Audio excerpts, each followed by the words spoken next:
साथियों, जय भगवान विश्वकर्मा। दरअसल जब हम लोग बात करते हैं विश्वकर्मा वंशियों की, तो यहाँ सबसे बड़ी समस्या जो होती है, जिसको कि हमारे सभी समाज सेवी मानते हैं, पॉलिटिशियन मानते हैं, तमाम संगठनों के अध्यक्ष, मंदिर कमेटियों के तमाम हमारे अध्यक्ष, पदाधिकारी, सभी लोग ये मानते हैं कि उनकी जो सबसे बड़ी समस्या है वो ये है कि कैसे बताया जाए कि हम 5 एक हैं। क्योंकि लौहकार, काष्ठकार ये बड़ी आसानी से समझ लेते हैं कि मैं विश्वकर्मा वंशी हूँ, लेकिन स्वर्णकार, शिल्पकार और ताम्रकार के लिए ये स्थितियाँ मुश्किल होती हैं। फिलहाल बहुतेरे लोग ऐसे हैं जिनसे मैं बात करता हूँ, समझाने में सफल भी होता हूँ, समझते भी हैं और बहुत लोग मानते भी हैं, स्वयं को मानते हैं। सबसे आसान होता है शिल्पकारों के लिए। शिल्पकार स्वयं को विश्वकर्मा वंशी मानते हैं, वो मूर्तिकार होते हैं, वो अपने को मानते हैं मैं राजस्थान वाला हूँ, विश्वकर्मा वंशी। मतलब मुझे सबसे ज़्यादा आसानी वहाँ लगी कि वो लोग, उनके बच्चे भी बहुत ज़्यादा जानते हैं कि हाँ हूँ। बहुत से लोग नहीं जानते, लेकिन बहुत से लोग जानते हैं। जब मैं मिलता हूँ, जैसे 10 लोगों से मिला, तो उसमें लगभग 6-7 लोग जानते हैं मैं विश्वकर्मा वंशी हूँ। तो ठीक है, मोर देन 50% जानते हैं, ये हमारे लिए बहुत बड़ी उपलब्धि है। लेकिन जब बात आती है स्वर्णकारों की, तो इसमें तो कोई अपने को सेठ मान लेता है, कोई अपने को क्षत्रिय मान लेता है, कुछ अपने को कहता है कि मैं वैश्य से हूँ। खैर, उनकी बात फिर कभी। आज मैं बात करूँगा ताम्रकारों के हित की। ताम्रकार, तो ताम्रकार में क्या होता है, वो अपने को कसेरा और ठठेरा ये मानते तो हैं। उसमें भी कुछ लोगों से बात की जाए तो हमारे विद्वान जो होते हैं कहते हैं है वंशी हैं। हमारे जो विश्वकर्मा वंशज के कुछ आचार्य हैं, कुछ लोग हैं पढ़े लिखे, वो लोग अपने हिसाब से उसको व्याख्या देते हैं कि नहीं ये विश्वकर्मा वंशी नहीं है। ठीक है, मैं आपकी बात मान लेता हूँ, विश्वकर्मा वंशी नहीं है। कुछ है वंशी ताम्रकारों से जब बात करता हूँ तो वो भी कहते हैं भाई देखिए, है वंश से हम लोग हैं, हम लोग विश्वकर्मा कैसे हैं, हाँ आना जाना होता है। जब उनसे मैं बात करता हूँ कि क्या आपके यहाँ मतलब ऐसे काम होते हैं, तो कसेरा और ठठेरा बताने में उन्हें कोई दिक्कत नहीं होती। वो अपने को ताम्रकार बताते हैं, वहाँ भी दिक्कत नहीं होती। देखिए, समझने की बात है, कसेरा भी हैं, ठठेरा भी हैं, वहाँ दिक्कत नहीं है। ताम्रकार हैं, वहाँ भी दिक्कत नहीं। अब ताम्रकार से आगे जब चलते हैं तो उनको दिक्कत हो जाती है। जबकि ऋग्वेद के अनुसार अगर देखा जाए तो विश्वकर्मा की 5 संतान, मनुमय, त्वष्टा, शिल्पी, दैवज्ञ। और मन लौहकार, मय काष्ठकार, त्वष्टा वही ताम्रकार, शिल्पी शिल्पकार, दैवज्ञ स्वर्णकार। अब अगर त्वष्टा ताम्रकार हुए तो ये लोग ताम्रकार हुए, तो उनको ताम्रकार मानने में क्या दिक्कत है। खैर चलिए, उनकी कुछ शंकाओं पर कुछ हम जवाब भी देना चाहेंगे, कुछ बात अपनी तरफ से रखना चाहेंगे और सभी समाज सेवियों के लिए रखना चाहेंगे। आप लोग निश्चित ही अपने कमेंट लिखिए, अपने विचार लिखिए, और आपको अगर कहीं लगता है कि मैं गलत हूँ तो आप उसको बताइए, सुझाव दीजिए। आप लोग वेद पुराण पढ़ते हो, मैं बहुत ज़्यादा वहाँ नहीं जा रहा हूँ, क्योंकि आप अगर ये कहते हो कि ग्रंथ हमें चाहिए, तो ग्रंथ कौन है। आज की 20-25 पीढ़ी, हम करें 5, 6, 7, 8 पीढ़ी आपको याद होगा, उसके बाद का इतिहास आपको याद नहीं होगा। जो आपके यहाँ राजघराने के लोग हैं उनको भी बहुत पुराना इतिहास नहीं मालूम होगा। ये तो शोध के बाद, तमाम किताबों के बाद, किंवदंतियों के बाद, तमाम रचनाओं से ऐसा सब मालूम होता है, ज्ञात होता है। हमें कुछ कल्पनाओं के द्वारा, कुछ मान्यताओं के द्वारा, कुछ विश्वास के द्वारा ये तय करना होगा कि कौन कहाँ से है। हाँ, दूसरा एक तरीका है कि हम सभी लोग DNA टेस्ट करा लें। DNA टेस्ट करा के ये तय करें कि हम लोग कहाँ से हैं। तो वो तो पॉसिबल मुझे नहीं लगता है कि पॉसिबल है। खैर, कराया जा सकता है DNA टेस्ट। चलिए, अभी मैं कुछ बातें बताता हूँ।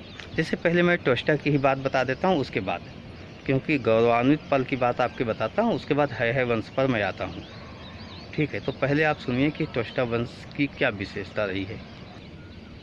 त्वष्टा जी जो थे, उनके पिता ने आज के महाराष्ट्र के कोपर ग्राम में एक विद्यालय की स्थापना की थी, गुरुकुल की स्थापना की थी।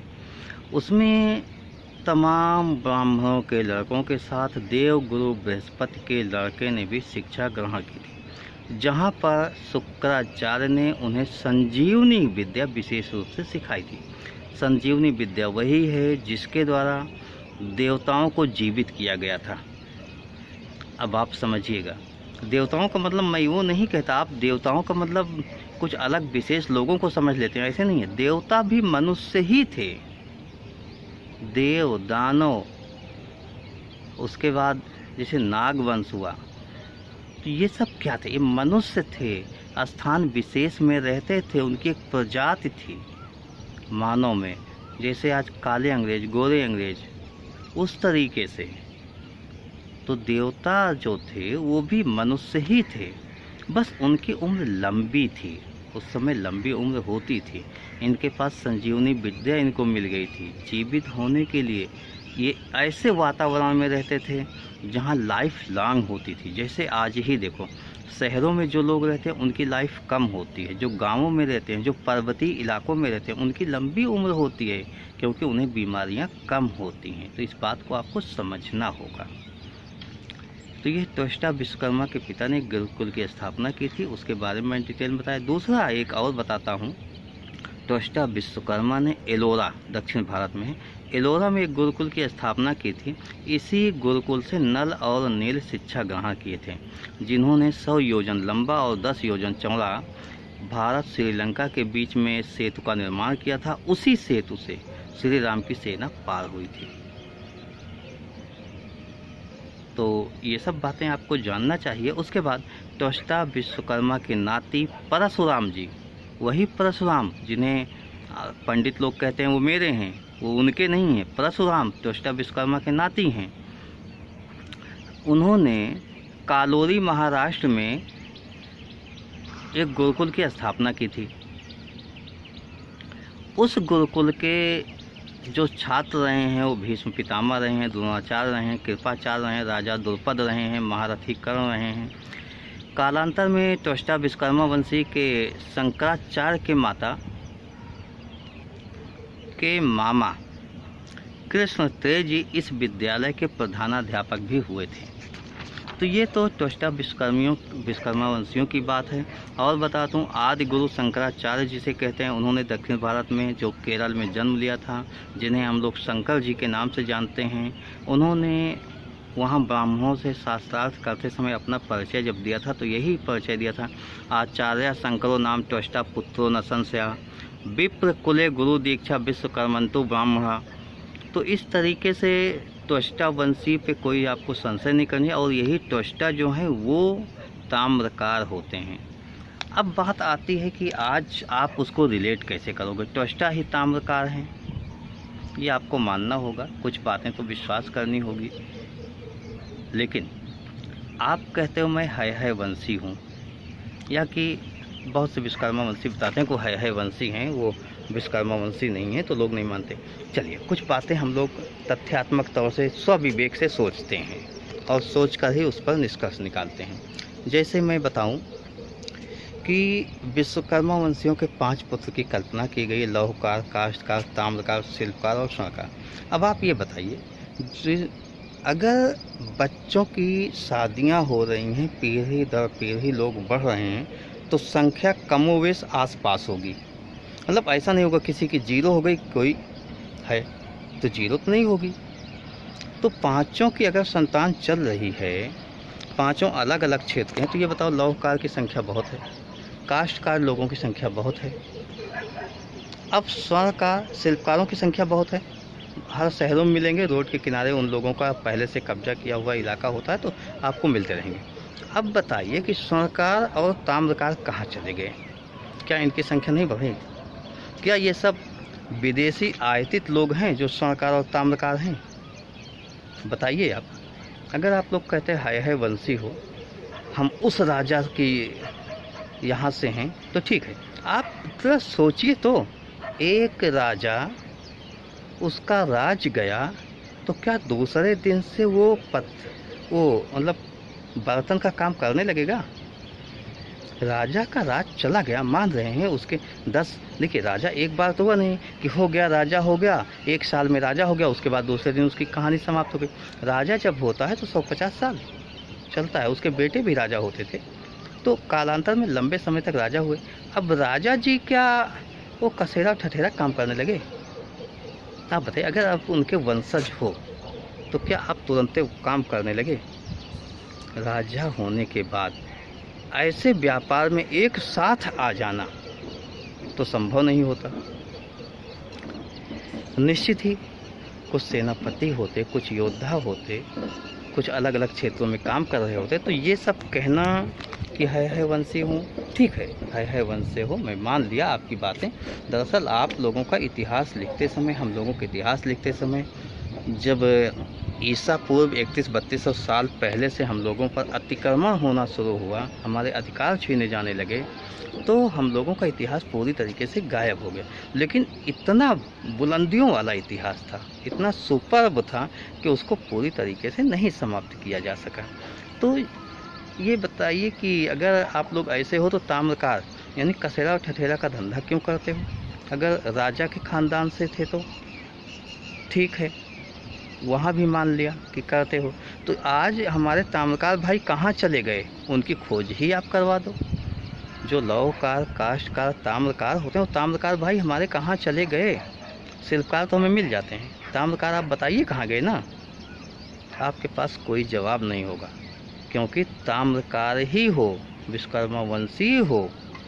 और मैं माना कि आपके यहाँ ताम्रकार बहुत लोग थे, ठीक है, ताम्रकार तांबे का काम करते थे, मतलब बर्तनों का काम करते थे। लेकिन स्थितियों ने क्या किया कि आपके वंश में है नामक राजा हुए, तो राजा के नाम को लिखने पे सबको गर्व महसूस होता है। तो जितने भी ताम्रकार भाई हमारे थे वो क्या करने लगे? है वंशी बताने लगे अपने को। जैसे आज एक मुख्यमंत्री हो जाए तो लोग उससे अपना परिचय देने लगते हैं, एक डीजीपी हो जाए तो उससे परिचय, प्रधानमंत्री हो जाए तो, जैसे आज मोदी जी हो गए तो हमारे गांव के जो तेली हैं, तेली जानते हो, वो कहते हैं तो मेरे वाले हैं, मतलब वो उनको भी गांव वाले मोदी जी कहते हैं। तो इस तरीके से परिवर्तन होता है। अगर है नामक राजा हुए तो जाहिर सी बात जितने ताम्रकार थे तो खुश हो गए, ये तो मेरे राजा हैं, तो अपने को है वंशी वहीं से लगाने लगे। कालांतर में धीरे धीरे स्थितियां बदली तो, लेकिन हमारे ताम्रकार कहीं गए नहीं। उनकी भी संख्या होनी चाहिए इस तरह पर, और उनकी संख्या आप ही लोग हो जो है वंशी लिखते हो। और बहुत से ताम्रकार भाई होते हैं, लेकिन सभी मिला के हो, सभी अलग अलग नहीं हो। स्थितियों परिस्थितियों ने बदलाव किया है, तो आप लोग साथ आइए, निश्चित ही साथ आएंगे। मैं बात करता हूँ कि आप धर्म से पहले की सोचिए ना, क्योंकि जो रचनाएं हुई हैं, जो शिल्प कला का ज्ञान था, वो धर्म वर्म की मान्यता से पहले आया था। ऐसा नहीं है कि भगवान ने पहले धर्म बना दिया, मानव को शिक्षित कर दिया तो यहाँ आए, नहीं। विकास क्रमबद्ध होता है, और क्रमबद्ध विकास में लोहे जैसी धातु, काष्ठ जैसी धातु, और कांसा, तांबा, पीतल, पत्थर, सोना, इन धातुओं का निर्माण पहले हुआ, इन धातुओं की खोज पहले हुई, इनसे कलात्मक कृतियाँ बननी पहले हुई। उसके बाद धर्म तो अनुशासन के लिए बनाया गया, मानव जीवन के व्यवहार के लिए बनाया गया, सांस्कृतिक विरासत को बचाने के लिए बनाया गया है। तो इसका मतलब आप लोग ताम्रकार विश्वकर्मा वंशी हो, इसको समझना होगा। आप उसके भी और पहले जाइए, जहाँ से आप कल्पना करते हैं उसके भी पहले जाइए। तो हम लोग एक साथ हैं, एक ही हैं, इस पे बहुत जिरा करने की ज़रूरत नहीं है। आज आवश्यकता है सच को पहचानिए, साथ आइए, निश्चित ही हम लोग साथ रहेंगे। तो हम विकास की उन बुलंदियों को छू सकते हैं जिसकी कल्पना आप नहीं कर पा रहे हो। आप भी अकेले हो, परेशान हो, उपेक्षित हो, दीनहीन हो, और विश्वकर्मा समाज के अन्य लोग भी उसी तरीके से हैं। तो हम लोग अब ये बातें छोड़ दें कि कालांतर में क्या था, वर्तमान में क्या है, भविष्य में क्या करना है, इसके लिए सोचिए और साथ आइए। निश्चित ही हम लोग मिलकर सफलता का परचम लहराएंगे।